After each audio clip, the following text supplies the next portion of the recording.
mpona kosilisa embouteillage na Mbanza-Ngungu, précisément na niveau ya parking. Moko ya ba opérateur économique Nenzuzi abandaki déjà misala. Epesemi epai ya Richard Mapolo.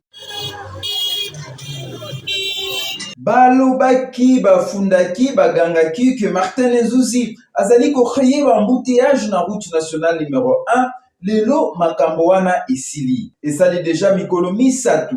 Opérateur économique ya Congo Central Martin Nenzuzi abandaki misala ya kotonga passerelle liboso ya lopango na ye po bokitisi ya ba marchandise esalema na kimia pe mituka minene oyo ememaka biloko na ye ekanga nzela te. Misala wana ezosalema na surveillance administrateur du territoire assistant Didier Ntimba Mabeka.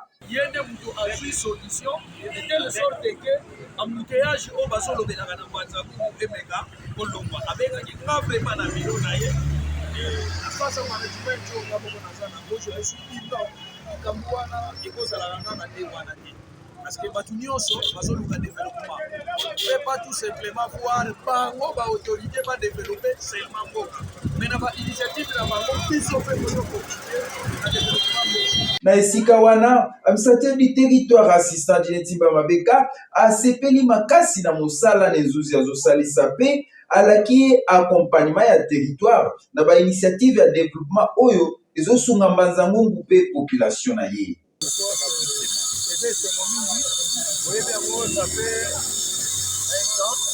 Oyo na parking ezana connecte na embouteillage oyo chaque fois biso baautorité oyo batolaki pointé du doigt comment tozoautoriser remorque etelema national numéro 1 mpona kodéchargeaka entre temps tozoluka embouteillage esila et je crois que na convokaka décidaka na biso mpona tozoetere na femme accepté na ndenge tosengaki na ye acréer pont moko boye parking moko boye oyo de façon que non remorque soki eyekisa biloko etelema so na national numéro 1 te ekota po esika national numéro 1 po toyeba kosala événement mpona nga c'est une fierté mpona Mbanza-Ngungu c'est une fierté.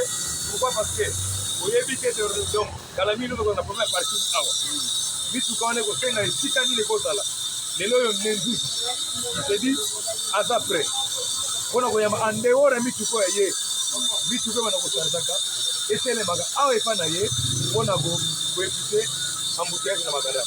Misala oyo Nenzuzi azosalisa ekosunga pe aseko po mituka misusu ya parking ebanda kotelema esika wana na ngonga muke. Administrateur du territoire assistant Didier Ntimba Mabeka alaki ke tracasserie ekosalema te na esika oyo Nenzuzi abongiseli Mbanza-Ngungu. Esengeli koyeba pe kosimba ke misala Nenzuzi azosalisa azosimba poche na ye moko azwi lisungi ya mutu te na misolo. Martin Nenzuzi azali opérateur économique ya Congo Central oyo azosunga population ya Mbanza-Ngungu pe ya province mobimba na masanga ya malili mpona kotambwisa misala ya mboka pe ya Mbanza-Ngungu